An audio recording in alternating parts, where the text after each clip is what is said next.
There he is, the elusive Bigfoot. Where does a 8-foot, 800-pound Bigfoot sit? Wherever he wants. Alright, Dougie. Very funny. But anyway, I carved this with a chainsaw, and I just put some stain on it to give him a little color. Came out pretty good.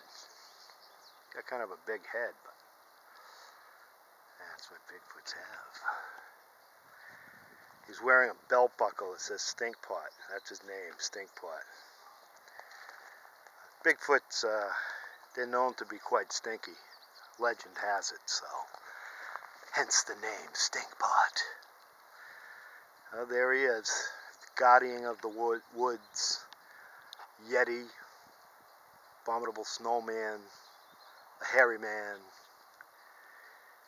Goes by many names. This one just has to be called StinkPot.